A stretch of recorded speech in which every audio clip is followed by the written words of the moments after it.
Looks like we're live. Welcome to the Cogent University podcast. I think we were talking earlier, maybe about calling it Cogent Conversations, Cogent Cast. We'll see how that goes.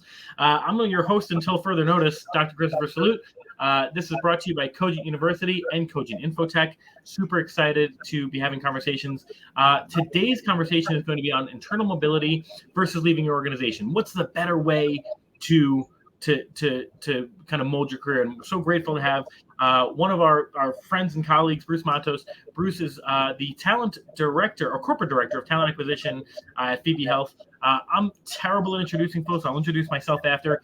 I remember that you're a Capricorn, but forget like where you went to school. So Bruce, feel free to introduce yourself and any relevant information on the topic that you feel you'd like to introduce. Good morning, or good morning, good afternoon, happy holidays, people. Thank you, Christopher. So I've been in the talent acquisition space for about 28 years, leading teams for about 25.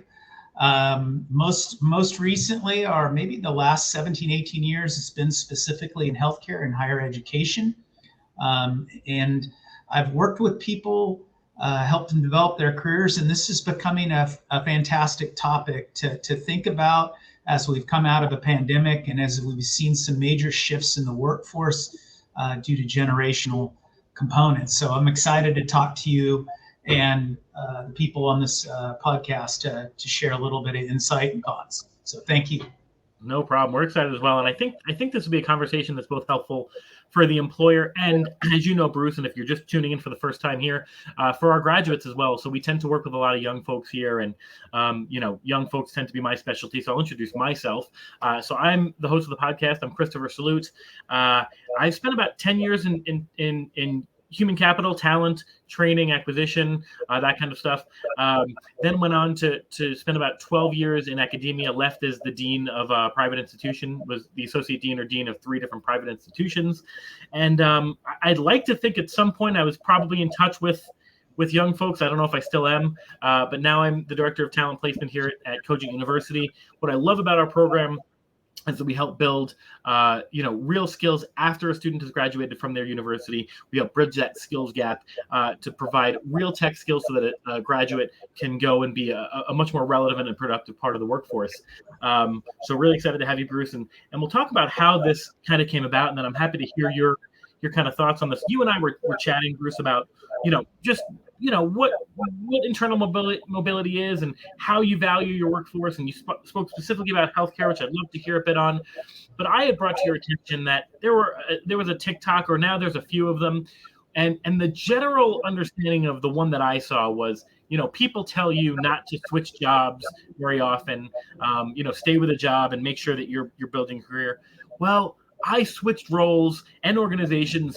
It was like 3 times in 2 years, and I made another $8,000 in salary. Look at me now. And basically go to hell, employers.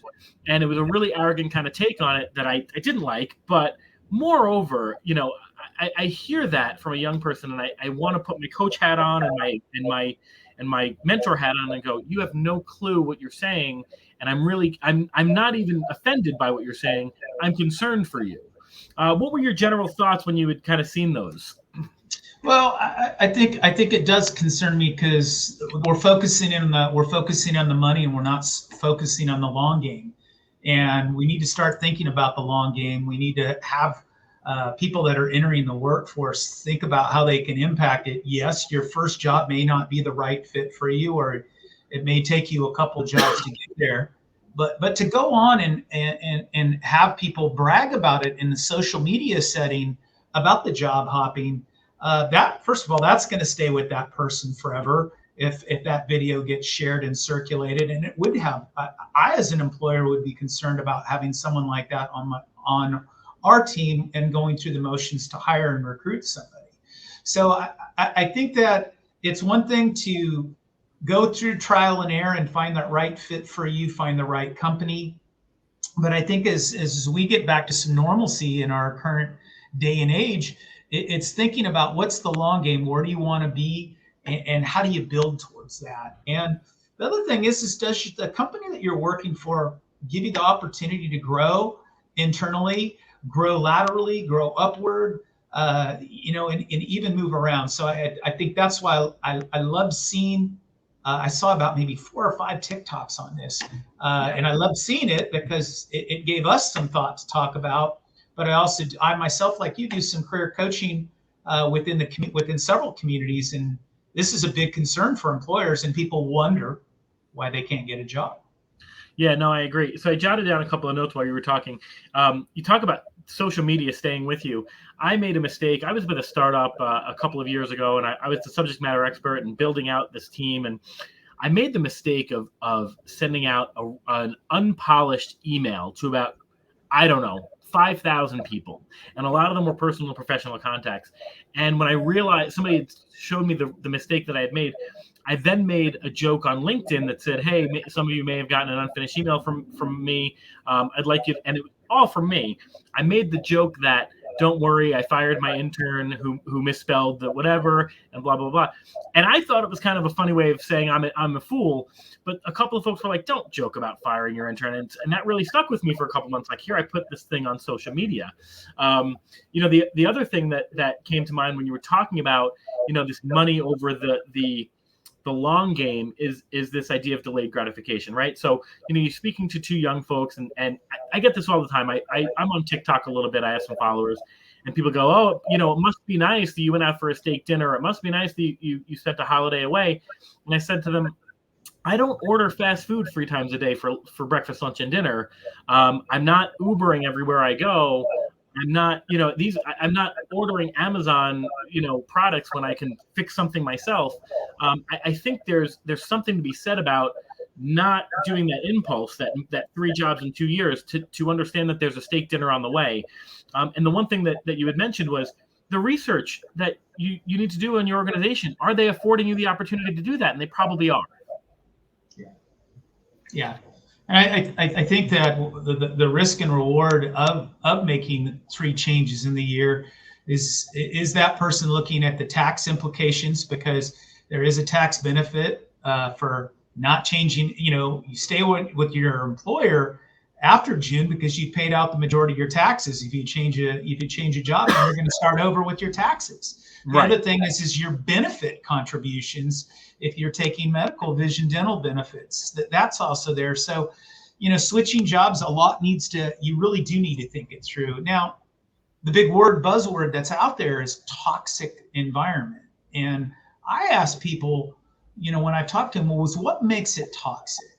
Why is it? Because I'll tell you, a job is a job. It's hard work. So we have to have work ethic. We have to have a positive attitude. We have to impact those around us. But, some jobs are going to be tougher than others. But, 3 jobs in less than 2 years for $8,000 more, I'm wondering if it was worth it. But, I tell you that your big box employers that are out there in corporate America, and even some of your startups, they see that history of job hopping. They're probably not going to be as interested in you. Yeah, absolutely. The first thing that I think about when it comes to somebody says they're in a toxic work environment, does that just mean you had conflict? Does that just mean that there was constructive feedback that you had to work on? And I think that, we had an offline conversation about, is this generational? Is it society? Is it a little bit of both? There seems to be this understanding, and I'm not here to criticize folks who are of new age and who bring great ideas to the table. That's not me. I'm super, super interested in being open and honest and upfront and transparent. But there is something to be said about, if you've got a little bit of conflict, or you asked for a promotion and you didn't get it, there may just be some growth that needs to take place in you before you make that move. I wanted to ask about, you've obviously gotten to a wonderful place at Phoebe, and I'm sure that you've been in other, successful leadership roles in other places you've been at. What's been your experience with, with retention, and what's your career growth been like? Yeah, so it's a fair question, and I remember I was working for a hospital system. I'd been there for about 6 years. And I had applied for a couple of promotions and got passed over. And I was very frustrated by it. And I went and I talked to one of the hospital leaders, and that person told me, he said, if you're not growing your own skills, if you're not going back for additional school, or we're not giving you that opportunity, you may have to seek it elsewhere.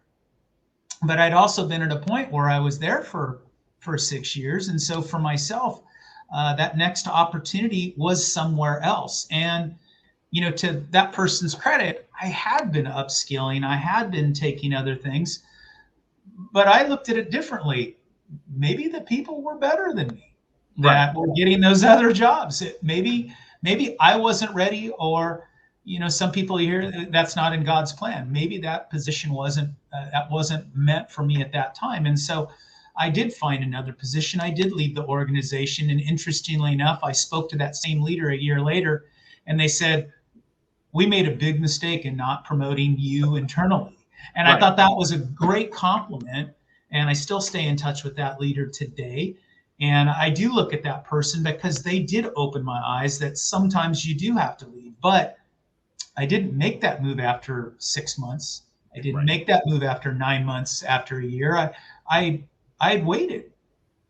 Right. No, that makes a ton of sense. I talked to a lot of folks.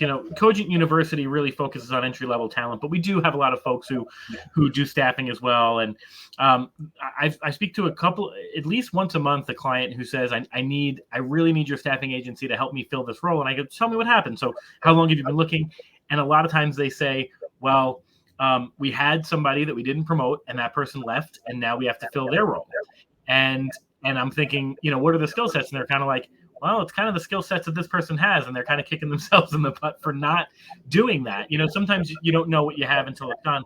But at the same point, at the same time, Bruce, I know a lot of folks in sales, whether it be, let's say, an Oracle, which is now Salesforce, or even Bloomberg.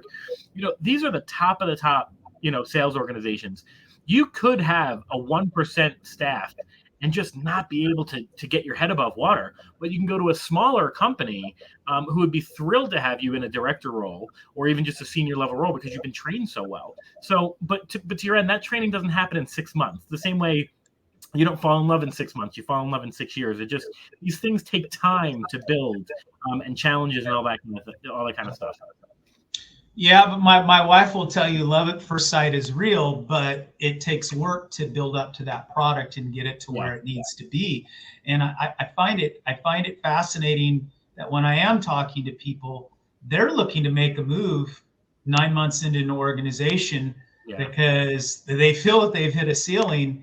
And if we look at traditional roles, you spend your first year learning your job, understanding your job, understanding the company, processes, procedures. You're starting to fine tune it. You get that acclimation down. Year 1 to 2, you're becoming a master of the things that you do. You're excelling at it.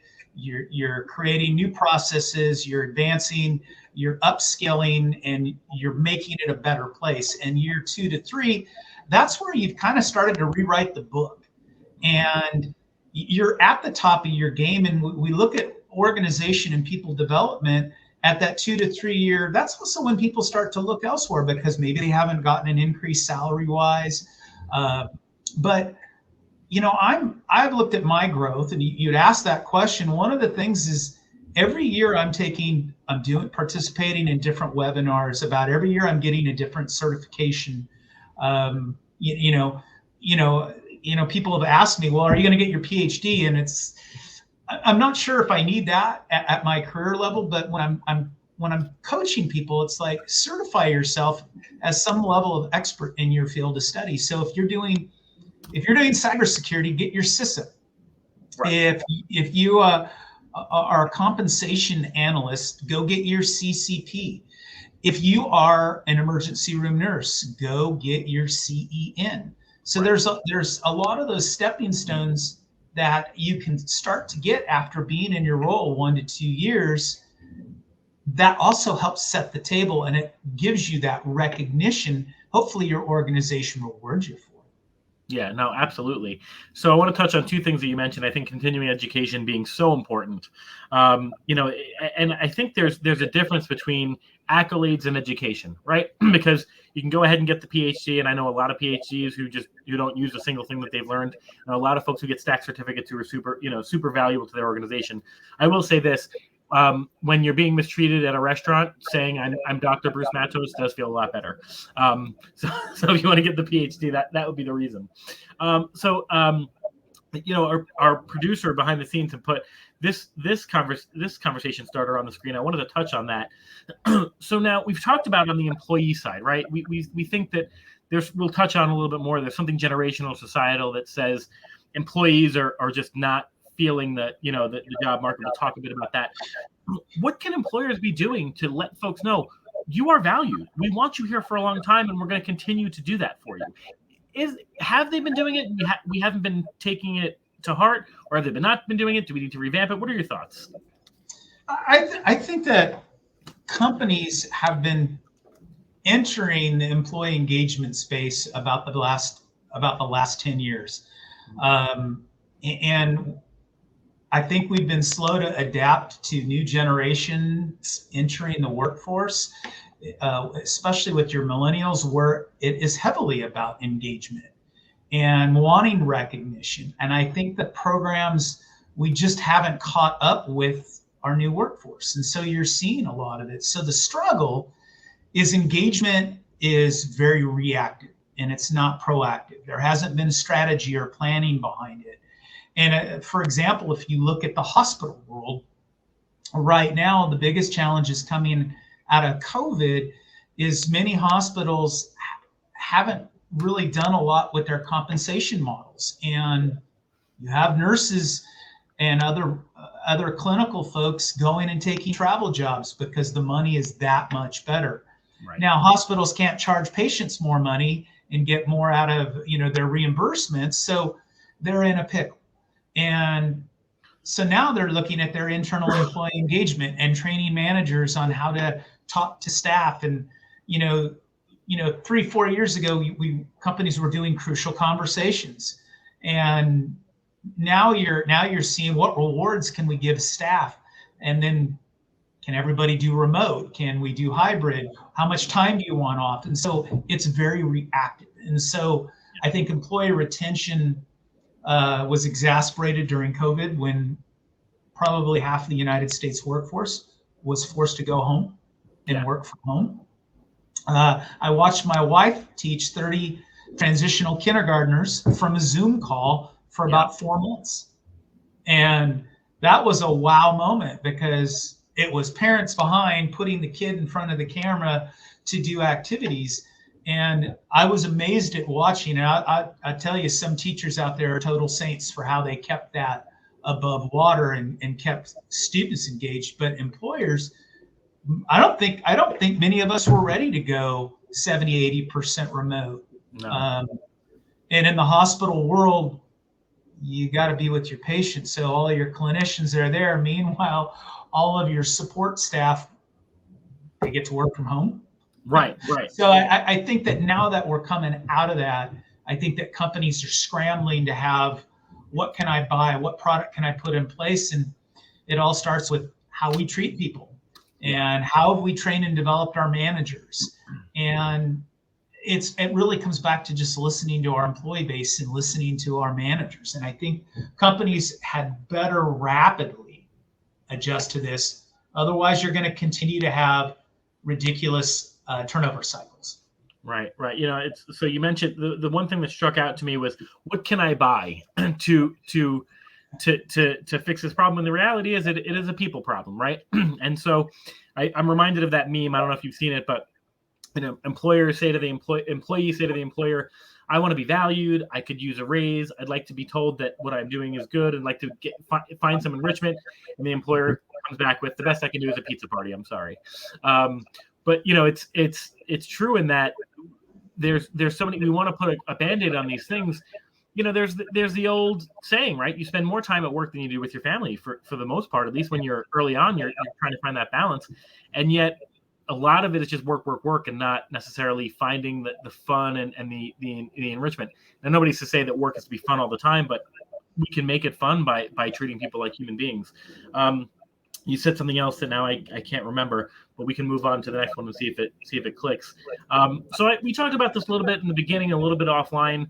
In healthcare, I would imagine that I mean, I know in sales, I know in my world of technology, I know, especially where I was in higher education, moving around does not look great, but also impacts the organization really negatively.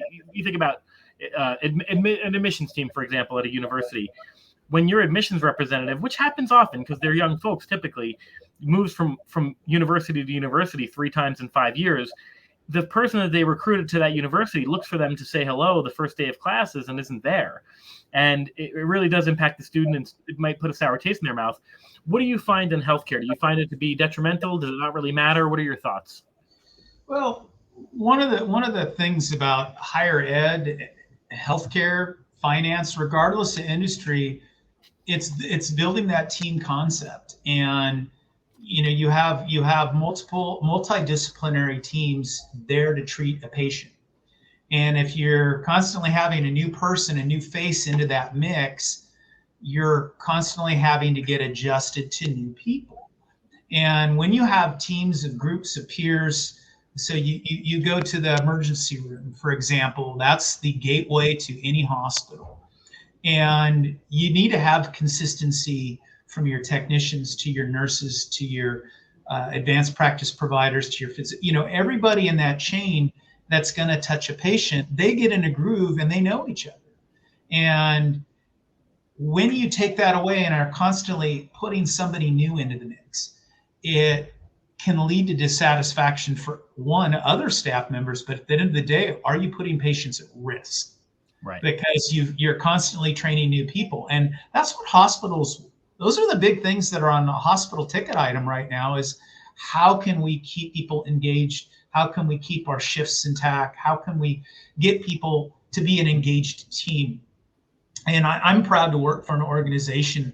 We're the only community hospital for miles around, and I think we've done a great job of weathering the storm. But there were some lean times, but we have amazing caregivers. They get to know each other. They're there for the patient. They're there to make it happen. I just think that when you have that turnover in healthcare or in any industry, your customer is the one that gets left behind. So go to your favorite restaurant, Christopher. Think about that. You get a new waiter that comes up to you that doesn't know the menu and doesn't know you, and they don't know how to handle stress in that environment of, they've got 6 tabletops with 25 patrons and they're stressing out. Meanwhile, that waiter that you've been seeing for the last couple of years, they always had it down pat. But this new person gets your food order messed up. Yep. You're going to lose people. Yeah, 100%. It's funny. I was going to say before you even mentioned that. So just on a very small, I mean, you're talking about people's lives, right, at the hospital, but at PB Health. But so I go to every day because I work from home. I believe you work in the office. But I get up and I go. There's a local gas station that has a coffee shop attached to it. And just to get out of the house, it's like they have like a coffee club. It's like $7 a month, and you get a cup of coffee every day. Great. And this employee was looking to manage the store. I spoke, I knew them very well. I spoke to her every day for months, and she couldn't manage the store. They didn't want her to manage the store. There was a manager in place already, but she was doing everything. I mean, she made this place spotless and so happy and all wonderful. She left, and it's been a couple of weeks now, and I just don't even like going to get my cup of coffee anymore because I don't have this person, and the other manager doesn't clean, and there's no milk in the thing, and this kind of stuff. And this place was getting not just my coffee club money, because that's just $7, but I was buying snacks, I was gassing up my car, I was a big fan, and so I wrote a letter to the company, and the regional manager was like, "Hey, thanks so much for writing us. We're going to fix this." But all that to say, right, your customer is being impacted, and when you're in the healthcare system, it is not the last thing I want to do is be uncomfortable when I'm ill, right? I want to have all my ducks in a row. So I would imagine that's really challenging. So my question to you is, so then we've talked about on the employee side what they can be doing. Is it an employer's responsibility then to then find the way to engage employees and keep them there so they can have that level of engagement they need? I think it's a two-way street. Yeah.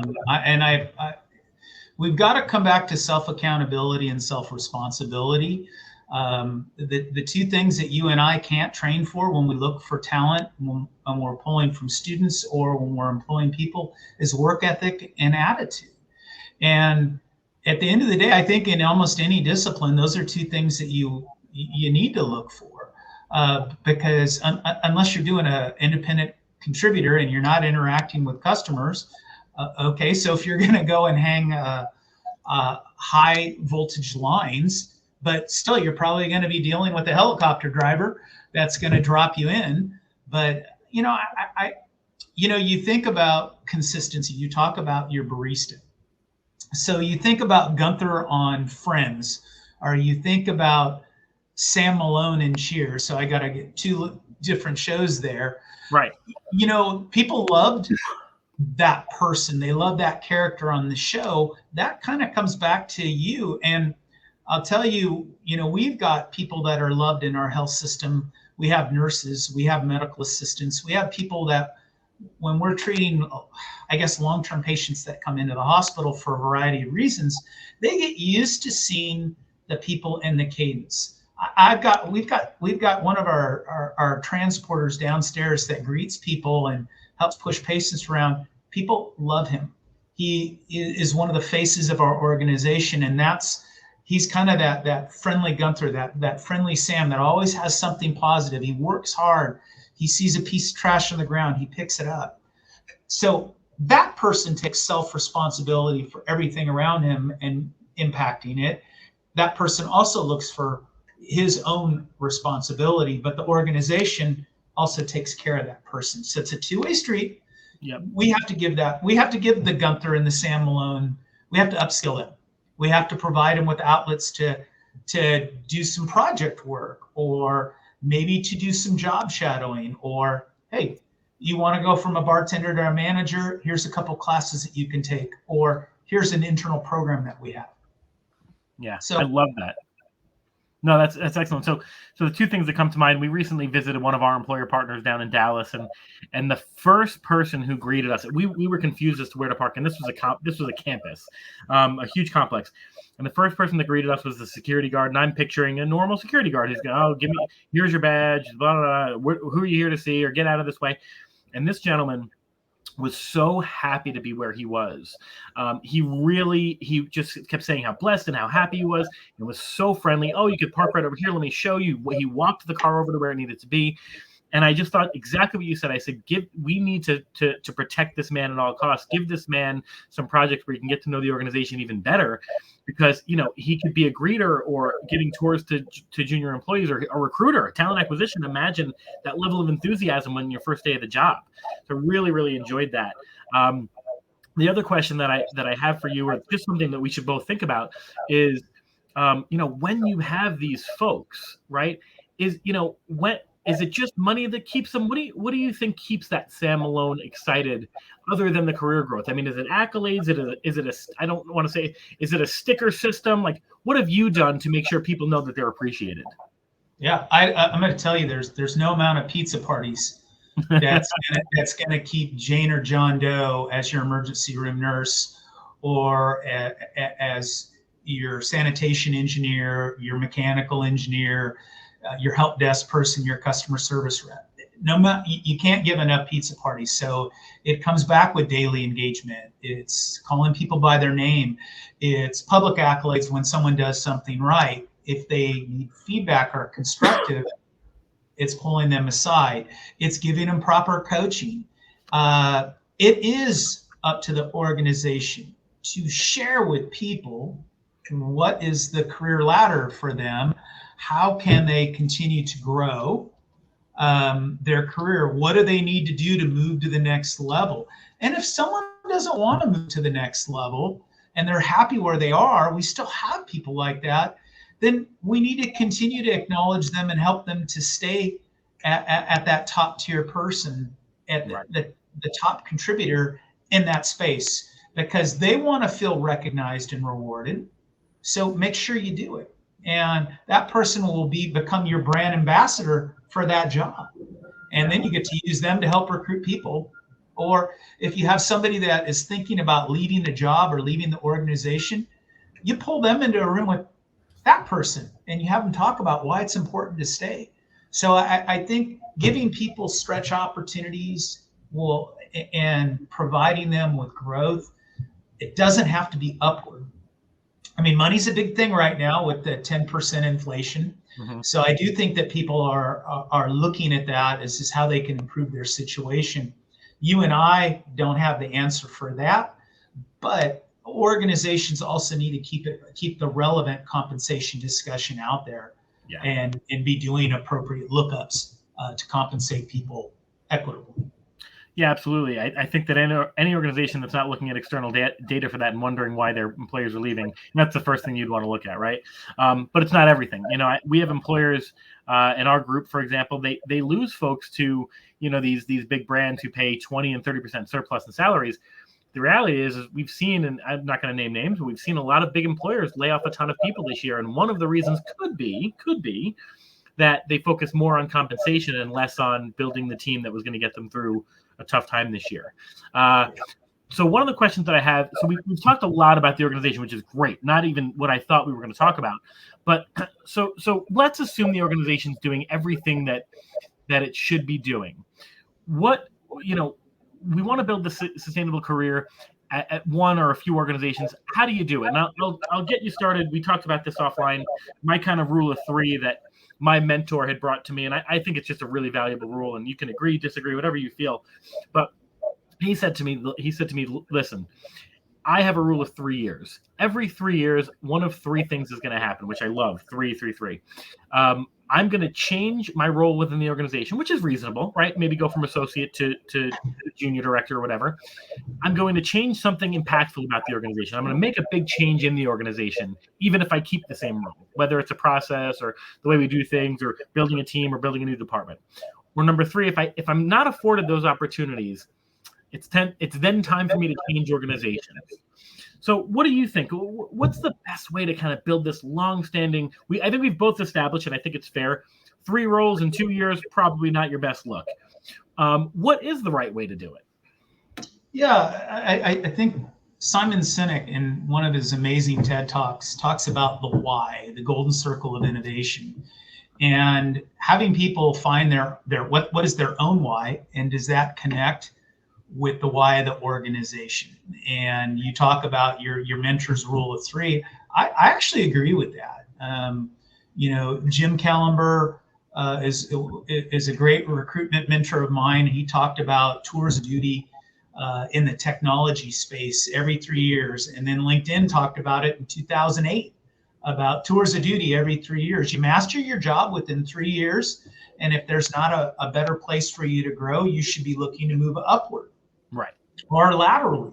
But you can have a very rewarding career after 3 years in the same position if it's something that you love, but continue to upskill yourself because your job is going to change. If your job stays the same, that kind of concerns me, because we're using new technologies, we're using different platforms, different spaces to improve and enhance our jobs. So are you staying with those trends? And is the organization giving you the opportunity to grow? So today, how do we have a sustainable career at one organization? I think organizations, the role of employee relations people is going to significantly change to maybe they're partnering with performance development teams internally about how we have our own OD coach, or how we think about that person to keep people engaged in an organization. And the employee has to have some accountability to this. Is what is their why and the organization's why? Are we marrying the mission and values there with both? Is the person upskilling? Are we giving them training? Are we providing them growth? If an organization's not doing that, Christopher, I think that the individual needs to make a serious decision after 2 to 3 years if there isn't going to be growth for them, if there isn't a financial benefit. The word's going to come out that it's toxic. It might not be. There are toxic environments. Don't get me wrong. There are bad people in every segment of society, but for the most part, all companies have a great mission. All people come into job with a positive attitude, wanting to impact the world and impact that job. So now let's help individuals find that role, and people, each of you out there, start thinking about what it is that you're looking for and how you can grow it, how you can improve it. But you got to master your job first and make your job better. Right. No, I love that. So you mentioned one thing that I took note of that I think is super valuable for anybody who's listening. And again, I hope this reaches everyone, whether it's just employers or as well as our young folks who may be interested in Cogent. But you mentioned lateral movement. And I think that's really interesting because it's not always going to be an upward mobility, right? It's not always going to be the next step. Sometimes, for whatever reason, it could be learning more about the organization that just helps you do your job better. Or to your point, to young Bruce or whomever it was in their 20s that wasn't getting the look they were getting, maybe you're in the wrong department, right? And I'm sure you weren't, right? Because you made your career a success, but maybe you're in the wrong department. You're not motivated to do what you want to do because you don't see the value in it. So trying something new is super valuable. A quick story about me. I was an associate dean at a university, and my goal was to become a dean, and there really wasn't nobody was moving. Nobody was leaving, and I was kind of told you're a little young to be a dean anyway, so whatever. So I go to a different organization where I say my goal is to be a dean, and they say, okay, that's fine. We don't really have a dean's role for you, but we do have this director of student engagement role for you, and if you can excel there, then we'll see, because retention is really important for us. I went into that role. The level of detail that was involved in that role and the level of data with regard to thousands and thousands of students just was not wasn't my bag. So after 2 years of doing that, I said, I'm not good at this. And I'm not good at this. No, your attention is great. So I'm not good. Please, if you can, put me back in an academic role. I'm okay being an associate dean for a while until I learn how to do that better. But this is not where I want to be. So I think that's really interesting that you say, move laterally, find out what's good for you, but stay within that organization. Maybe you'll learn something about the organization. Yeah. And to piggyback off what you said there is one of the recruitment or HR professionals I got to work with about 12, 13 years ago was an outstanding recruiter, was one of the best recruiters I could say I worked for. Wasn't happy in the job. I think it's ceilinged out. I would hire that person any day of the week. And I sat there and I thought, we had a conversation, what can I do? And I said, is there another part of HR? Right. And they came back and they said, this job is open. I know I could do this job. It's an HR manager. And this person wanted to get in management. They had their MBA. They hadn't had the opportunity to grow within recruitment because the recruitment manager didn't leave. Right. So they applied for it. We talked about gave them some tips on interviewing, and they got the job. That person's a VP of HR in an organization now 12 years later because they took a lateral move. Right. They didn't take a promotion, may have had manager in the title, but they took a lateral move in pay and they stayed with the organization. And I think that was important.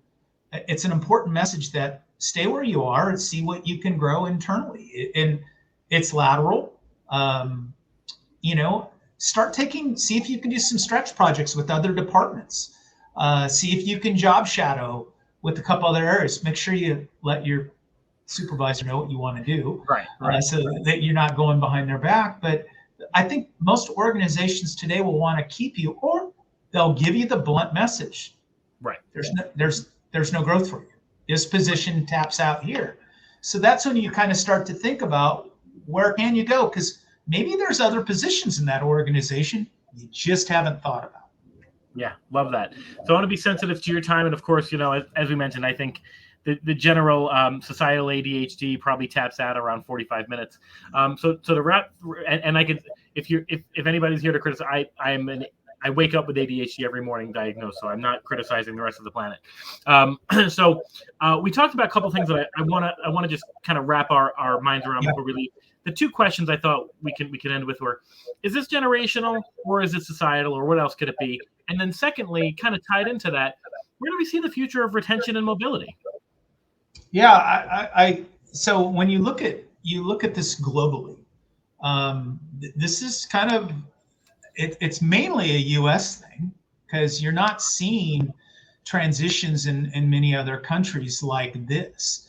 So company and people loyalty, it's because we do have so many freedoms. There are a few other countries where they're seeing huge changes during the last few years because of COVID, but I think it's a societal thing, and I think it just comes back to taking care of people. And I think that the change and transition that we got to get to is the second piece is how do we deal is organizations have to really look at how they can grow and keep their talent. At the end of the day, it's how you treat people. And I think if you're on that path and you're taking care of people, you're upskilling them, you're encouraging them to grow, you provide outlets like organization that you work for, Christopher, where people can upskill on their own, and you find that there's additional growth, people are going to stay with you. We have to create our own loyalty again. Loyalty is shifted. Mm-hmm. So that's the question all employers need to come back and start asking. How do we create our loyalty brand? How do we keep people here? And money is a big thing, but at the end of the day, I want time with my family. Right. That's the most important thing to me now, besides meeting my financial needs and having benefits. I want to spend time with, and plug for my company. We have well-being. We have a well-being committee. And I think companies need to really stop being reactive, go proactive. And then you and me, whether we're a new grad, whether we're 18, 19 years old entering the workplace, we're 40 years old looking to make a transition, or we're the tail end of our career looking for that last 1 to 2 jobs, we have to be able to, what is our job? What do we want to do with it? Where do we want to go? And take accountability for our own growth and our own attitude. Because I think that gets us to marrying up the why of the person in the company. Yeah, I think beginning with the end in mind, right? And don't just move around blindly. I think that's really valuable. Yeah.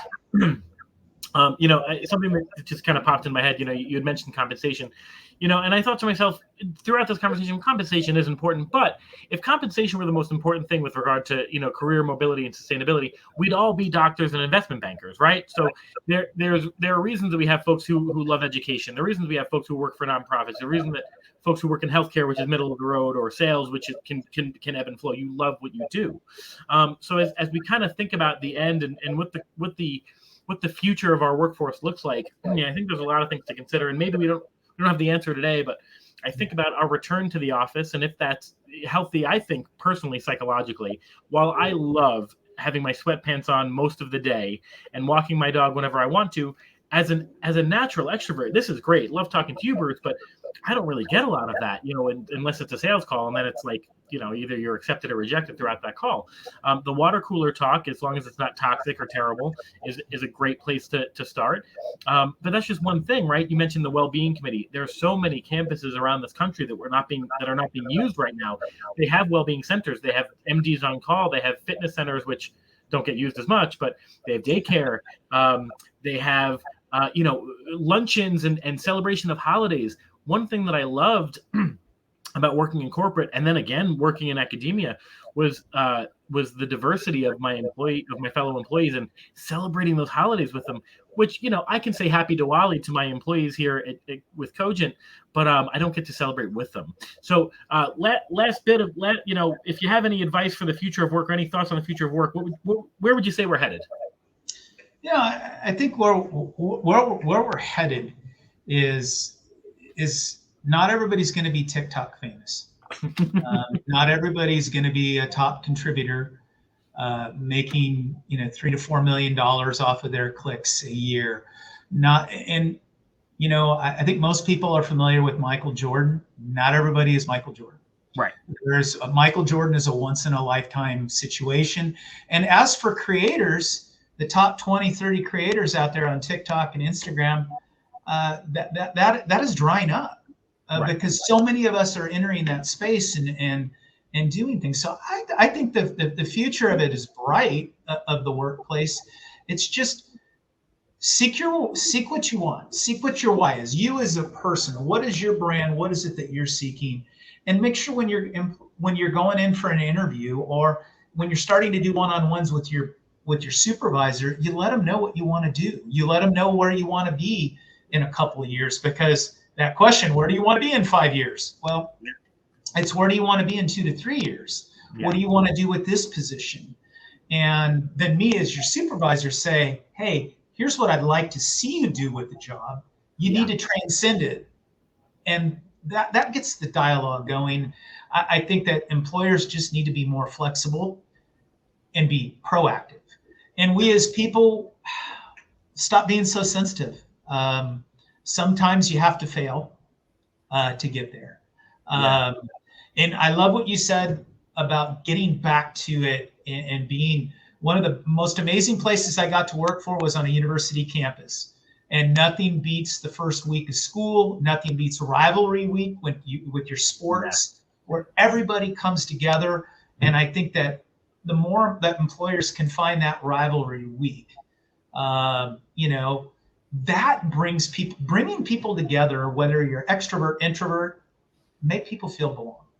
And you as a person try to belong. So I want to have, there's got to be a dual responsibility in this. Otherwise, you're going to continue to see the road warrior. You're going to continue to see the mercenary, or as we called it 10, 15 years ago, the job hopper. And I don't like seeing 6 jobs in 8 years. Right. Yeah. And I think, I think one thing that I'm always sensitive to is the pandemic. So I think once we move past that, right, because the pandemic messed up all of our careers.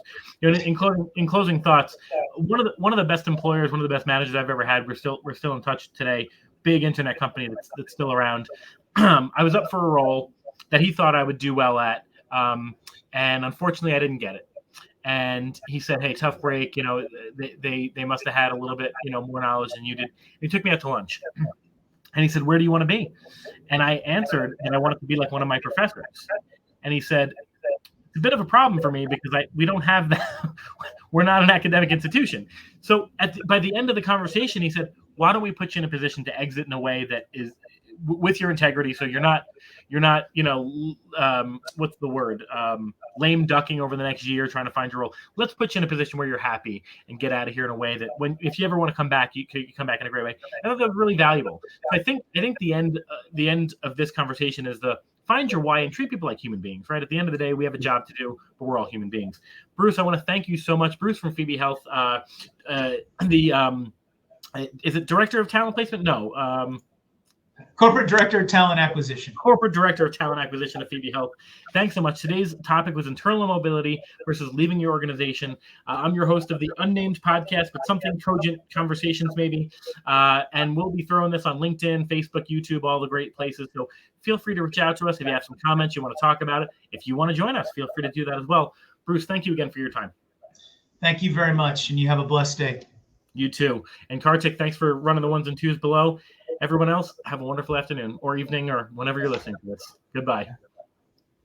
All right. Done videoing?